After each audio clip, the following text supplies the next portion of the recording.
about the State of the Union, and that was the speech of Mrs. van der Leyen on this Wednesday, just 3 days ago, 2 days ago actually, in the European Parliament. It was a very good speech, a very important speech, now at the start of the political season, now when the corona crisis is at least receding, hopefully, and we will have to face the fiscal impact of the year 2020, a lot of challenges on the European periphery, so very timely to have this State of the Union address here at the beginning of the political season. And what I have done now is analyzed the speech in the following slide and presentation, and I will now give a feedback from the perspective of Eastern Europe, from the perspective of security dimension in Eastern Europe, and also from, as I say, EU 37, that means from Ukraine to the Balkans, what's important from the perspective of the East of this speech, and also about SMEs, about economic reform, European unity, and from the general concept of the next decade, basically what we need in order to have a stronger union, a more powerful European Union, and more success. Basically, that's what the speech and also my feedback for the speech is about. Yeah. It was a very good speech, but I would in general recommend it now in the first slide about the formalities, just to use English. Using first French and then German, then English, and swapping the languages. You know, it's of course impressive language capacities, and maybe some quotes can come in the national medias in Germany and France. But, you know, why not then speak Polish or Hungarian or Greek or one day Ukrainian and Albanian? You know, that's, of course there is this very good translation system, but it doesn't really bring over the same dynamic if you just use the language everybody speaks. You know, there might be some German English and some Austrian English and some Polish English. We all have our specific country accents. But I think English is the language of communication in Europe, and that's very good just to speak English. Yeah? Then it's also the format I would like to discuss a little bit. You know, it is, I think, useful that the president of the European Council, Mr. Michel, is also present. I will also suggest that basically both, in a way, houses of parliament, also the whole leaders of the European head and governments should also be at the next State of the Union. But, at least Mr. Michel, maybe we have to change a little bit the protocol level. That's all possible, but I think it would be good not to be alone in the parliament, especially now with Corona. It looked a little bit empty. Okay, that's next year hopefully no longer the case. But compared to State of the Union addresses, which I also watch every year with enthusiasm since decades, of America in the US Congress, there's a difference here. And, we have to come up. We have to be better every year. And I think it should be good if Mr. Michel takes the time to attend the State of the Union address and also to sit next to the Parliament President like they do it in the US Senate. And I think that would be really very good. So when it comes to special guests in the US State of the Union address, there's this tradition of welcoming the military, special personalities, somebody who did something very good or is very important for America. I think it would have been, for example, the wife of Mr. Navalny would have been right good, or to have the Belarusian opposition leader there, or some of the Syrian doctors or students which the president has mentioned, to have them there, to talk to them, to make them feel present, to be present. I think not just referring to them, but having them present would have been a very good idea. And also in general, I think standing up for the Commission President, not just at the end of the speech, but in principle, is a good tradition to honor the President. We also have to see we live with the value, and how serious we take the institutions is very important for how serious the population takes the European level of government, and we have to take ourselves serious, and that's very important. So more respect would be useful. So it was a very good speech, but I think the format could be improved still in the coming years. Yeah? When it comes to the speech, the start was very good, about the corona crisis, how we respond, And, with the Sakharov quote, that was really very good. And, he's the great dissident who helped to bring down the Soviet Union. And, there was, of course, a good start of this speech, especially, the moral height which Mrs. van der Leyen went. But then, what come to me, there was then again this kind of hinge, this bashing of the market economy, like we have favored the wealth to well-being, yeah, the call for a systemic change, yeah. We favor wealth to well-being. We have never done that. We are the high-tax area of the world. Yeah, we are the welfare economy. We spend massive on health. Yeah, I mean, this was a natural disaster. You cannot spend 100% of GDP on health preparations. Yeah, I mean, we do spend between 4 to 9% of GDP. The benchmark maybe it should be 7 or 8. Yeah, but there is a welfare state in Europe, and it's not that we have favored wealth creation. Actually, we should do much more wealth creation compared to other regions of the world. And it was a bit cheap and a bit populistic, Mrs. van der Leyen. That was not so good. Yeah. Good. Yes to a strong Europe. Yes to a BARDA, agency for vaccination. And yes to a strong European level. That was a very powerful defense of the European level and its reaction. You really said concretely right. EU Disease Control Center, we have all the institutions. But the member states didn't give them the full authority in the last years. They always say, yes, it's good to have Europe, yeah, but not too powerful. And in the case when there's a crisis, and there's every 5 years a big crisis, yeah, then Europe should be in charge of migration, of the borders, of the disease control. But before, they are not ready to pool authority and budget on the European level. And then they just pool the blame. That's really bad.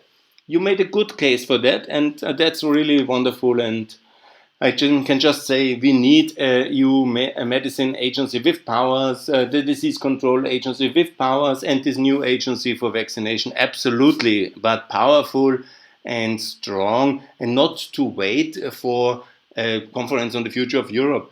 A new agency can be done just when everybody agrees. Let's get this new agency done. Let's not wait for the conference on the future of Europe, because that's all very complicated and very long. And many issues will have to be mixed up. And then we lose the whole mandate, and we have no BARDA. And we have no more power for the disease control for the ECDC.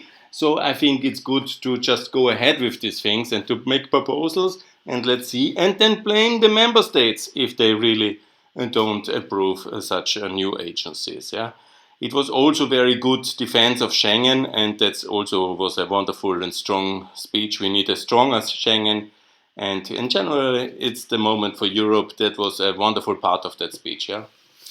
So then to the economic things, the EU has really done historic things. Now, 21st of July lives on in history with this recovery package. Yes, to the unemployment and short-term work cover plans, and that was really a strong crisis response. Yeah, that was something to be proud, historic. After initial crisis, there was definitely a very strong response of the European level, and congratulations. But then you somehow leave the decency, yeah, and then call for European minimum wages or wages. Of course, with a lot of and caveats on national traditions, collective bargaining. But why to do it? I couldn't understand it, yeah? Work that no longer pays and dignity, such a lofty left-wing rhetoric, yeah? Where does this come from? Who needs that, yeah? That was completely out of context. First, all these wonderful things for European Health Union. Definitely we have to have an inquiry in the European Parliament. What is wrong in Italy and in Spain in the health systems? Yeah? And if we responded correctly, and where we need to fine-tune everything, because we were a little bit not prepared for this. Not prepared. That's all wonderful. And also the new instrument of a European system to bridge in crisis the payment of the people. That's wonderful instruments, really. That's economically useful. Huh? But then comes that wonderful thing, and this was really pretty wrong. and with the minimum wage. Yeah? That's not the way to do it. Yeah? And once I have to really, I was surprised. I couldn't believe it. Yeah. And will that include minimum wages for the Ukrainians and for the Balkan people? Instead of calling for a pan-European labor market, because that we saw in that crisis really very much, yeah, that we have millions and millions of Ukrainians and Balkan people, Europeans, working in the European labor market. They have no rights, they have no protection, they have no contracts, and they just are there because they really have to be there because the wage differential is so high. And instead of making some package for them and helping them, you say, we need a minimum wage. Yeah, and that's not the EU competence. That's for the member states. And to have a European minimum wage is anyhow totally impossible. I think that was maybe a misunderstanding anyhow, but it was really not so wonderful to call for that. Yeah, completing the internal market. That is really wonderful topic, and that really needs to be elaborated. And this call for tearing down the barriers in the internal market and relaunch Schengen for Europe. Yeah, that was really strong. But Schengen for all Europe, I hope that's right, with Kosovo and with Belarus, Armenia, Azerbaijan getting visa-free access, but also with Croatia, Romania, Bulgaria being fully in Schengen. That's important. That completes Europe. And also to relaunch Schengen internally, because we have a lot of blockages now with the Germans against the Austrians against the Slovenians, and so on and so on and so on. Not just in Corona, but also with migration. That's all a big disaster. Relaunching Europe and relaunching Schengen, that's very good. And when it comes to relaunching, completing the internal market, yes, but with Ukraine and the Balkans. It cannot be that the EU is relaunching and leaving then bigger borders for Ukraine and the Balkans. That would be really completely wrong. So build a real Europe, let them really integrate, and a stronger Europe, a stronger Euro, that's also very important. But why is Poland, Hungary and Czech Republic rejecting joining the Eurozone? Where's your call for them to join? Where's your encouragement for Ukraine and for the Balkans to Euroize, like Montenegro and like Kosovo did? Where's your call back to the currency? Now in this crisis, many of the peripheral currencies will decline. So where is the call to really make sure that they have a firm peg or Euroize? I mean, these are the really important issues. Yeah? These are the really stability issues. And then calling for a global role of the Euro. I mean, that's really, first to do the homework. First to Euroize Eastern Europe and make sure the Eurozone is complete with Poland, Hungary and Romania and Czech Republic. Then it's very good. And then if we really want to grow out of this crisis, we need lower taxes because we have really increased the debt level of Europe dramatically in this year 2020. We will see the exact amount then at the end of the year. But certainly, I guess, 10 percentage point, maybe 15. Who knows? And this, I think the overview many have lost. The estimations of overall spending is an additional 4 trillion of additional spending in for the emergency. I mean, that's a lot. Huh? When you see 20 trillion GDP, yeah, well, let's not think about that. So that's 20 trillion. So that would be considerable, let's say. 20, that would be a lot. I'm shocked. 4 trillion mobilized. If that's the number, then this would be a lot. I'm shocked. Okay, let's not go back into numbers, but really that is too much to dimension. Yeah? We have to cut taxes, we have to grow faster, we have to really see where the numbers are at the end of the year, and then not to raise taxes, but to cut it. Yeah, 4 trillion. I'm still having the dimension of that one to swallow. Anyhow, there was great news on a European industrial revitalization and a new strategy of the EU. Very good, yeah. But then at the same time, the Green Deal, yeah, in one sentence basically, yeah, the Green Deal is good. But you have to see that we need also affordable energy in Europe in order to have industrial future in Europe for manufacturing. Of course, new technology and hydrogen and all these aspects are very good, but it has to be in a working balance. And what you did, and that was the biggest announcement of the speech, to increase from 40 to 55 the target for climate neutrality for 2030 already. Yeah? So that's a massive increasement of the screw. Yeah? That's a big, massive additional step. Yeah? And where is, the balance with industrial strategy? I mean, it's good to announce that, yeah? But we have already extremely clean air, water, earth, health, and everything. We are a very green continent. Look around. And when you see, it would actually be much more wiser to help the Balkans and Ukraine to reach the current EU standards faster, because there's a lot of industrial pollution still going on. So when we would really shift our focus a little bit on reaching similar levels of climate neutrality in Eastern Europe, that would be much better, because we still have one climate in Europe and one environment in Europe. And going to such kind of levels, yeah, of 55 in one speech, yeah, in order to have a good punchline and not to have the funding and not to have the concepts ready, that's really very, very problematic. Yeah? And at the same time, you didn't call for an end of Nord Stream 2. Yeah? I mean, rushing gas into the EU and reaching this 55 target, and the whole thing, not really including Ukraine in the energy union, and how to stay industrial competitive. That's really, that's a big square still to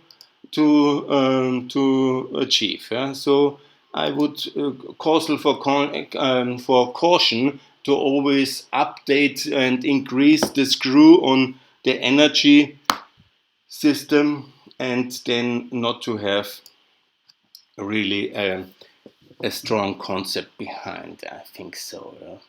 So, digital Europe, that was a very, very strong statement, and that's of course very important. But include Ukraine and the Balkans, Georgia and Moldova. We need a pan European digital market and services in the digital area for everybody.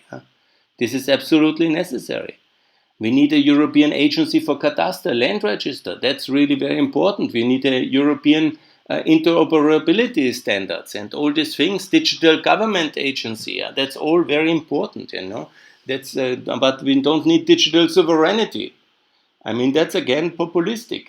That's like we would be then an island, the best in the internet, but just for Europe. Yeah, that's not how the internet works, and that's also not how the world works. Yeah. I mean, also to have our own microprocessors. Yeah, it must be European. What kind of additional value gives that? There must be good microprocessors, but not European microprocessors. And to announce some billions there, no, that's okay. Yeah, it's nothing bad about high technology research. Yeah, but that this kind of digital anti-Americanism, because that's what it basically is, yeah, is not really so much attractive, when I'm honestly. Unite the European digital market, you make sure that Ukraine and the Balkans are part of it, that's really very good. And also to devote more funding to it, it's all perfect, yeah. And promote digital payment, digital services, and everything. But then we have to walk the talk, yeah? Because on the other hand, in Europe, many times Uber and Airbnb are blocked, yeah? The sharing economy, because of all these ideological blockades which we have against these things. Yeah? And apartments must be only for living, yeah? Not for accommodation, and all these things. Yeah? So there needs some leadership to change the concept for modernity, because even with the best fiber cables of the world, yeah, if we are from the mentality and the ideological thinking still, in the 19th century, we cannot reach the 21st century. And here you have to lead in the European public to a new understanding. That's really very important, even more important than a call for supercomputers. Trust in modern science and trust in rational, responsible European institutions. I think the strongest case of this speech was definitely this wonderful achievement, which you also personally have done, to open Europe and to lead this debate for the vaccination answer with modern science, that this EU effort to pool funding, to coordinate the vaccine research, to fund it, and to also have the logistics behind it and the procurement behind it, to really make sure there is a vaccine very soon. I didn't understand when BioNTech is already basically marketable and looking for approval in October, why not to stronger emphasize the point that a German company, a European company, is ready with a vaccine? And I miss the call of you personally to lead this debate on vaccination, because we have a lot of problems with these anti-vax people, and this is something really which needs to be addressed and which needs to be discussed. And I think leadership from you personally, from the Commission President, to say a clear yes, I will vaccinate. I call all Europeans to vaccinate, and anti-vax is a problem. This is a danger for the society if you're not vaccinating. I think such a leadership must be expected. And I hope that you also will go into the TV, vaccinate the moment it's approved, and with your leadership and other politicians as well. But we need key European leaders like you to go vaccinate in media, in the television, put it on, and make sure the population understands, and you go ahead. And this is very important. That's even more important, of course, 16 billion for vaccination project, excellent. And this is great leadership. But I miss this personal commitment to you personally vaccinating and leading the debate against the anti-vaccination movement. When it comes to the Magnitsky Act and foreign policy, that was really excellent. Yes to moral foreign policy, yes to European values and human rights, and this was a very good part of the speech, and really great that this will be announced. I hope the Council fast will approve this, and that was very good. Also, the topic about basically bashing the Cypriots for being a dark horse for the Russians on this issue of the Belarus sanctions, and to look for qualified majority, that was really very good. And also to call from Hong Kong to Minsk to Belarus to Uyghurs for human rights, that was really strong. And also to make this very strong statement against Russian appeasement after the Navalny case, and that was really, really very, very strong statement, and thanks for that. A bit clearer could have been the condemnation of the poisoning of Mr. Navalny. It could also be a clearer call for Russia to leave Crimea and Donbass. Yeah? That would be good. A clearer call against Russian money laundering in the EU. A clearer call against Russian ownership of critical energy and digital infrastructure in the European Union. And also a clearer call for the EU not recognizing Lukashenko as the legitimate president of Belarus. And also a clearer call for human rights of the Crimean Tatars in Crimea. That is, of course, a part of Ukraine and of Europe, but the Council of Europe member Russia is occupying it now. They have taken this responsibility for implementing the Human Rights Charter in Crimea with that, and they are not doing that. So, and also Russia is doing several public executions in the European Union that should also not be forgotten, and to mention that would have been good. A European partnership with our NATO ally Turkey and peace in the Eastern Mediterranean Sea, that was of course a very powerful call of your side for cooperation dialogue in the East Med region and for solidarity with our EU members.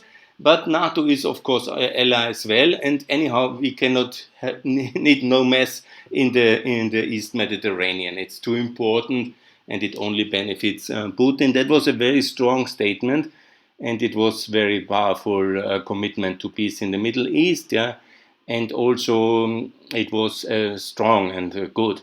But nevertheless, there were also missing some concrete proposals. It would have been impossible to invite all the Eastern Mediterranean countries' president to come to Brussels for a peace conference.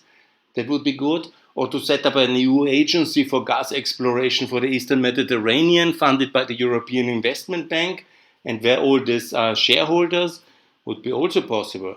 We could also do a little bit, I've said already, a peace summit for the Eastern Mediterranean, and to invite Erdogan and Mitsotakis and also the Egyptian president to Brussels and, the Israeli prime minister, and get into a kind of a common framework and fund this. We have the money, we can fund such endeavors, and also then to regulate the profit sharing and get everybody a little bit more solvent. That would be anyhow good, because all these countries heavily depending on European taxpayers. Yeah?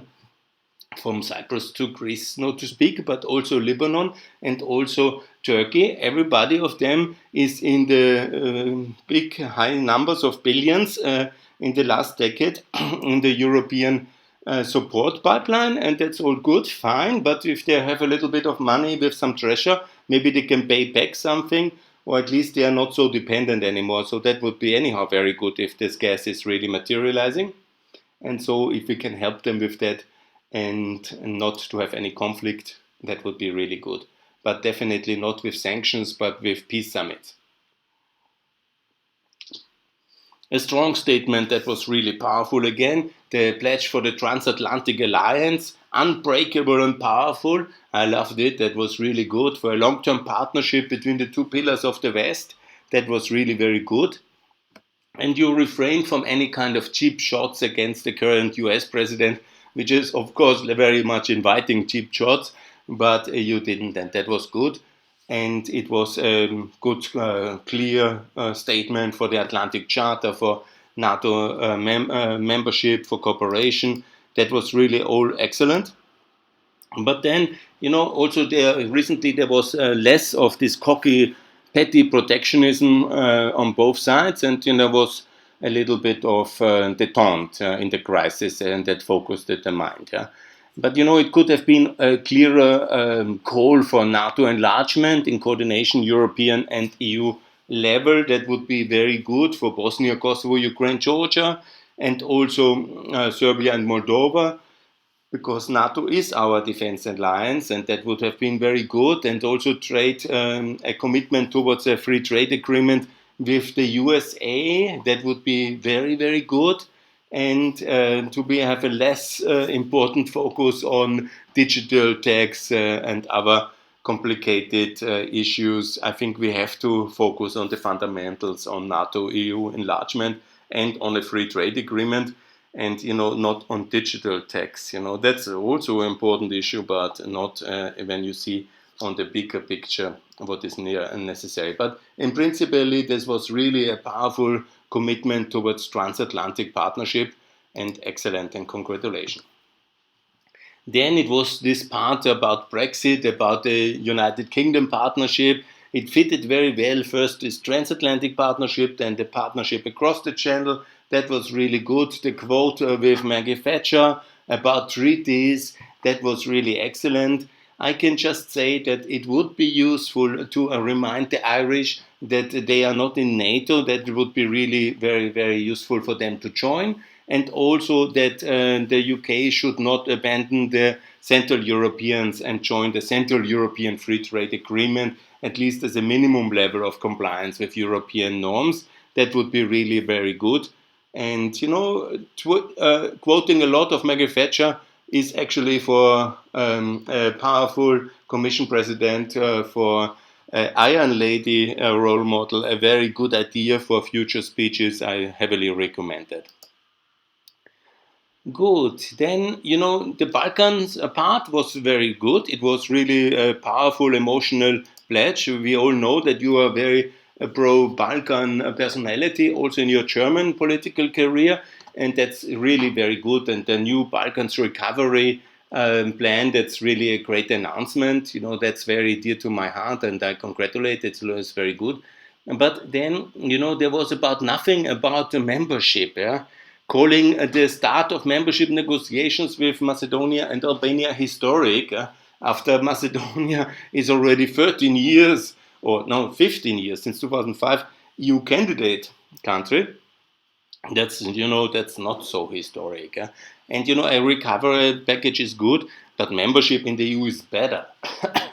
And the free members in the free countries who are NATO members already, Albania, Montenegro, North Macedonia, they are ready for the European Union. Please, they don't need any kind of long-term plans. Just make them members, invite them. You're the Commission President. This is the priority. And also there was no mention of the Kosovo-Serbian peace talks, no mention of Bosnia. These are really vital strategic security concerns to get them as fast as possible in the European Union and in WTO, and to Euroize these countries. That's really very important. And, to and Schengen visa for Kosovo, I see, the candidate status for Bosnia and Kosovo, and the recognition of Kosovo by the 5 non-recognizers. There was, dodging these issues is not good. We need your leadership. Yeah, it's not that the member states might be angry on some points, but somebody has to open these issues and lead the debate on them. Just saying the Balkan is part of Europe. I mean, that's they are since ever. Anyhow, thanks for your care, but be clearer and lead Europe to unity. Look, on the Eastern Partnership, this was only one sentence. Yeah, these are the frontline states with hostile Russia, and that is it. That was not so good. Ukraine was rarely mentioned in the whole speech. We have a war and the occupation of Crimea. We have a conflict between Armenia and Azerbaijan. That was not good. Where is the EU potential candidate status for Ukraine, Georgia, and Moldova? After Thessaloniki and Copenhagen, they should have it. I mean, this was not so good, yeah? And just dodging the important geostrategic conflicts, the most important conflict we have actually with Ukraine, the Russian-Ukraine war and the Ukraine application for Europe.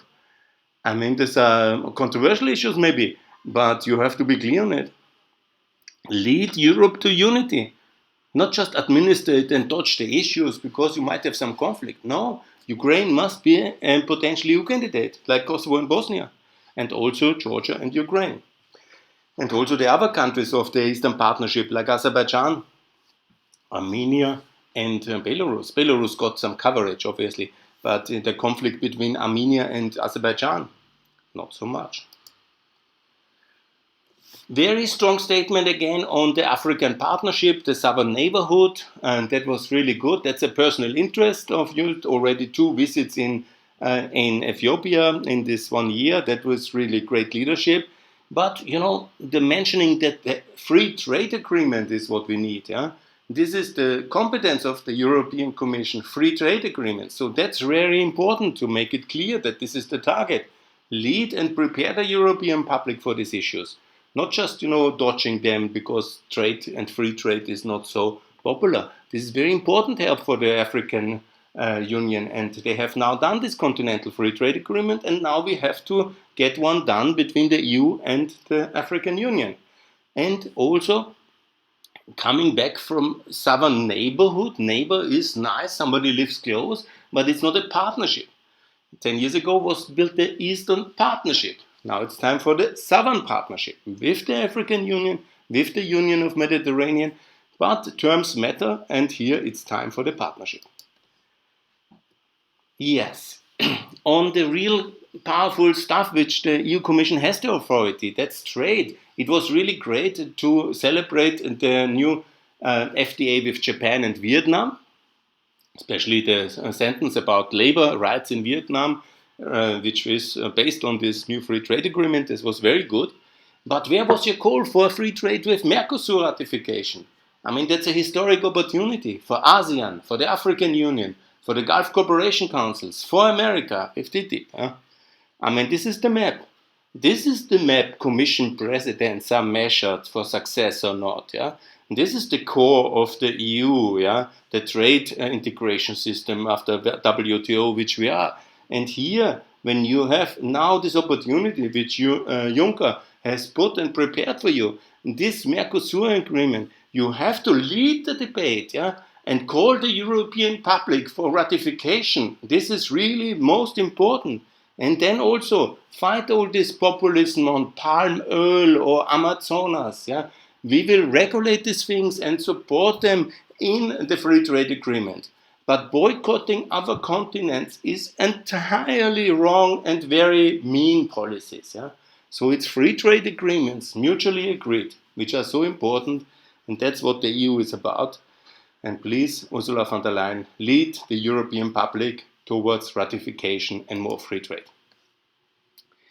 Yes to the WTO, this was very powerful statement from your side. That was really very good. But at the same time, you were then entering massive trade conflicts. Digital tax, carbon border tax, agro-protectionism. How you will square this circle? I mean, why do you do this so prominently? because some campaigners and interest groups are dominating the topic of digital tax, anti-Americanism. That's it, yeah. Oh, the companies are unfair, and the carbon border tax. Let's have a carbon tax on Russian dirty carbon, but not a carbon border tax. Yeah? And after 360 billion of MFF for the agro sector, that's about enough. And then the agro sector takes so much money and then kills the agro sector or excludes them in South America and Africa. Why should other countries agree on any free trade agreement if we rich people do this kind of massive subsidies and then do also so complicated trade talks? Yeah, that's agro protectionism. Mean, that's bad. We can do a carbon tax, but on the dirty Russian carbon. Yeah?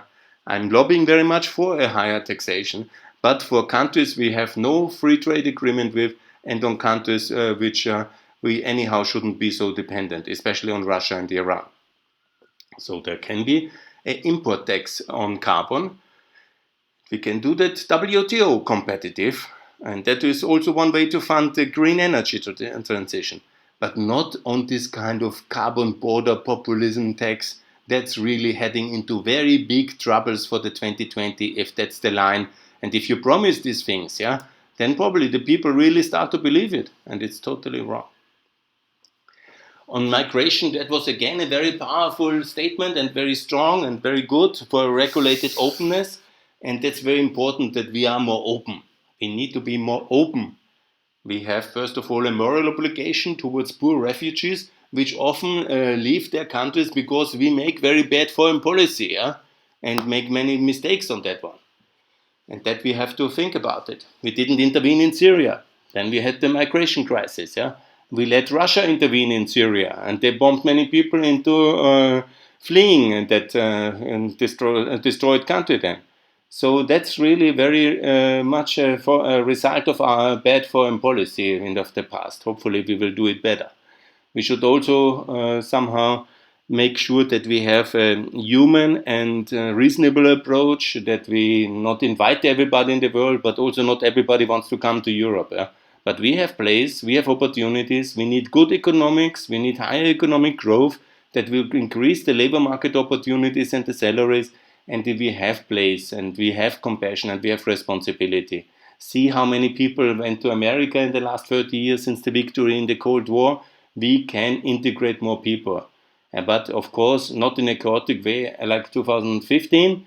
Never have any kind of maximum kind of blockages which then suddenly lead to a major disaster. But make sure there is a leadership of your side on this debate, and actually that was really, I think it was very good, and I'm looking forward for the concrete proposals which were announced. Just not to be this was the right one.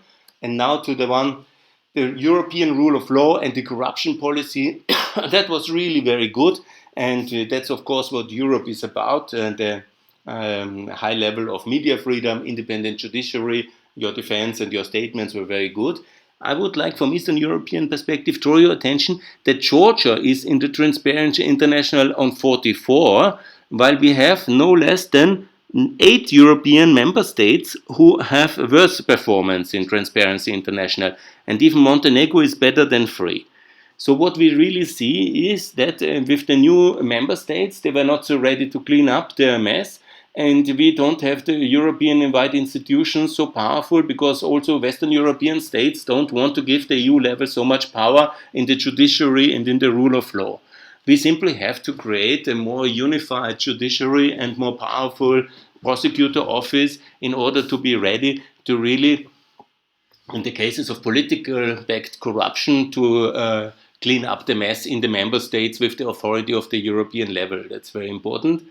And until that is done, we actually have a very powerful tool that we somehow reduce the subsidies, but not so much connected to the rule of law sector, because that's very, very difficult. But the same nationalistic elites which we have in Poland, Czech Republic, Hungary, who are making so much problems on that one, they are also not in the euro. So it's much better to use the rejection of the euro by freezing the subsidies, because that can be easily justified. And if they join the euro, they have also lost a lot of power on their monetary policy, which they often abuse for corruptive purposes, and they have to join the banking union, capital market union. So there is much progress with this decision. So I would really focus on getting these three countries into the euro, and obviously build up the institutions which we need in the next level of integration. And in between, quote a little bit Georgia, because it's quite astonishing what countries can do if they want it. Yes, you very correctly mentioned the hero of European peace, John Hume, Nobel Prize winner for the peace process in Ireland, and it's very good. I would actually recommend this kind of speeches to propose a new award, or to give such an award, to have some kind of tangible output from the speeches as well. It would be very good to have a European Peace Award for John Hume. And then we have many conflicts still in Europe. I counted 13 more or less bilateral conflicts in Eastern Europe, but maybe there are more, certainly there are more. And it would be good to have a European Peace Award for political leaders who go really into the risk of reconciliation, because it's never easy. And in very entrenched conflicts between ethnicities and religions, about land and about culture, and it's very difficult always, yeah. And you are risking something when you go out in the public as a community leader, as a politician, and then you face a lot of resistance. And John Hume did that in Northern Ireland, and it would be good if the EU has a prize for an award for European peace as well. And we have other awards already, I understand, but I think it would be good to create such an award, and not just to quote John Hume, but also to make sure that he has an award for a lasting legacy for peace in Europe. Good. Then came the part about European human rights and European freedoms, and freedom for the individual. That was very strong and powerful, but a little bit negative as well. Now, to my best knowledge, we have all these protections of rights already in the European Union, with the Council of Europe, with the constitutions. It's not that we are like we don't have a big backlash on that. I cannot see that. We have all the rights protected. If somebody is doing something against something racist, he will be definitely prosecuted. And so it's not exactly that we are in the start of that debate. Yeah? I didn't understand why such a big focus. I have made Mr. Popper here with the quote, because a little bit of optimism would be good. When there are some incidents, we have the institutions to remedy them. What is the real problem actually in Europe is racism against Eastern Europeans. We have millions of Ukrainians, Kosovars, Albanians, Serbians who live more or less illegally in the shadow economy of Western Europe, of the European Union. They have no labor rights, they have no labor protection, they have no residence rights, and they are often in this kind of informal grey sector because they have no other opportunity. If they complain, they have to leave. And everybody can treat them quite badly in whatever kind of activities, on construction and other worse things, yeah. And then they have to go back because they have no rights. And there is a massive discrimination against Eastern Europeans in Europe, and that's really bad. We don't have an issue with ex-slavery or so, to my best knowledge. We don't have this level of open racism as it seems to be in some other parts of the world, to my best knowledge. But we have really significant racism against Albanians, against Romanians. They have, of course, already rights, but Eastern Europeans are not well treated by Western Europeans. And this is something which needs to be addressed and clarified. This is a big issue for Europe. Yeah?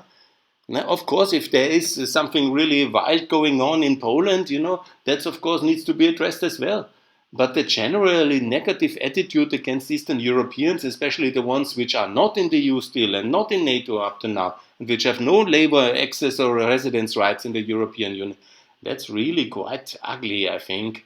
And we have seen that in the Corona crisis again, how bad that was. Suddenly they all had to run back, the borders were closed, the Hungarians behaved very shabbily, and then the Ukrainians and the Serbians, they had all this mess in year 2020, a kind of apology actually for this mess would have been very much welcome, I think, and that's also one of the big issues. Yes, I have made that point already, but what really missed in your speech, that was the call for European peace in Ukraine, that is the ongoing war in Donbass, to support the efforts of peace for President Zelensky in a statement, the Kosovo Serbia conflict and the White House peace process. Where's your support for that? Crimea, Donbass, Bosnia, EU enlargement, Mercosur. These are important issues. Sorry. They need to be addressed. It was a great speech, don't get me wrong. But, this is really, the priorities were a little bit missing. Yeah? It's not the prime minister of a nation state speaking, but the president of the European Commission. It's something different if you are prime minister of a country, you have all the social issues to address. But, the president of the European Commission cannot not address Kosovo, Serbia, Ukraine, Crimea. These are big European geostrategic crises. They have to be addressed. It's also not smarter to not address Mercosur because we are heading in a big ratification crisis. And how we do that, like with CETA, with the Canadians, the Wallonians and the Austrians blocking it? I mean, this is complete mess. And also, the whole issue about NATO-EU cooperation, defense industry markets, EU enlargement, real perspective for real membership. Dodging these issues is not wise because they will come up. And you will not make friends in the council by dodging the issues. You have to confront them, like the law. You have to be tough to them. They will only take you serious if you tell them where the future lies. And then they will come and try to talk you out of it. If you cave in on the key issues of free trade, of enlargement, of peace in the Balkans and in Ukraine, then the member states, they will give you a very hard ride in the next 4 years. And don't think that they're in for a nice time anyhow. So that's really some major issues that missed. Coming to the conclusion, I would like to ask where Mr. Verhofstadt made the point, and he is right, where is the EU Council? Because when you compare it to the Congress, to the United States, the President speaks in front of the Congress, the Senate and the House of Representatives. The House of Representatives is basically the European Parliament. And if you look in the foundation history of the United States, it started like a council, like we have a Council of States, and it's now the US Senate. So basically the Senate and the Council are the same in the tradition. And it's necessary, and it strengthens your speech and your position. You speak and address the two chambers of European democracy, the European Council and the European Parliament. If the Council doesn't take the Parliament serious and the President of the Commission is not, his speech for the State of the Union is not of relevance for even the Council President, then we have a crisis. We have no respect between the various institutions. It's not that you're the head of the civil service. If you're the political president of the European Commission, in a way the prime minister of the European Union, then and the representatives of the member states have to sit in the chamber at your speech and applaud. Of course, they don't want that. They see themselves all as president. President Macron sees himself as the president of Europe. That might be all like it is, but he is not. All the 27 have to sit next to there's on the left the 27 head of states, in the back is the council president, and next to is the commission president, and then are the members of the European Parliament. Up there the invited guests, and then it's a big State of the Union show for the European unification project called the European Union, and then we arrive on a really very powerful, strong Europe, and that's what we do. And also, Mrs. President, touch the real hard issues. Peace in Europe, from Ukraine to the Balkans, the free trade agreements with ASEAN and Mercosur and America, and EU enlargement. Because bringing new countries is the ultimate award for a Commission President, and make sure that you bring North Macedonia, Montenegro, Albania in the European Union in your mandate, and open the door for Ukraine, Moldova, and Georgia, and settle the issues with Bosnia, Serbia, and Kosovo in order also to make it possible for them to join in maybe the next mandate of your hopefully strong leadership in this decade. So I want to thank you very much for all your attention. Hope it was not too much and too critical, but take for sure European taxpayers and me personally completely supporting a strong European Union of 37 countries, open to the world, partnership with NATO, with OECD, and with a strong WTO in order to overcome this crisis and many more crises there might be, because our institutions are strong and our creativity and innovation power is strong, and we will basically be very successful in this new decade. Thanks a lot.